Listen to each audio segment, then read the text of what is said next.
بسم اللہ الرحمن الرحیم نحمدہ ونصلی علی رسولہ الکریم اما بعد۔ محترم ناظرین کرام، ایک صاحبہ ہے سائمہ متین،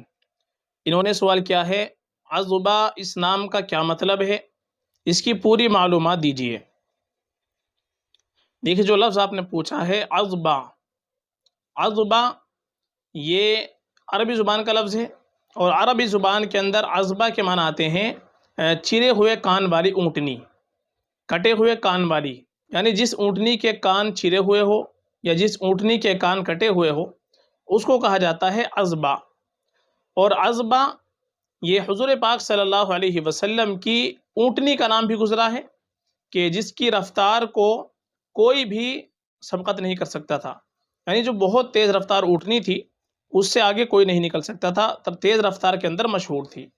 تو عذبہ حضور پاک صلی اللہ علیہ وسلم کی مشہور اونٹنی کا نام بھی گزرا ہے جو ضاد کے ساتھ میں ہے عذبہ۔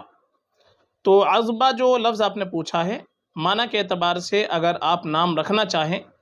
تو معنی کے اعتبار سے تو یہ اتنا اچھا نہیں بنتا، لیکن چونکہ اس کی نسبت حضور پاک صلی اللہ علیہ وسلم کی اونٹنی کی طرف ہے، اس اعتبار سے اگر نام رکھنا چاہے تو نام رکھ سکتے ہیں، کوئی مسئلہ نہیں ہے، نام رکھا جا سکتا ہے۔ باقی زیادہ بہتر ہمارے لیے یہ ہے کہ ہم اپنی بچی کا نام رکھیں تو صحابیات رضی اللہ عنہن اجمعین کے ناموں پر، ازواج مطہرات رضوان اللہ علیہم اجمعین کے ناموں پر، یا جو نیک خواتین گزری ہیں ان کے ناموں پر اپنی بچی کا نام رکھیں، یہ اور بہتر ہے، باعث برکت ہوتا ہے۔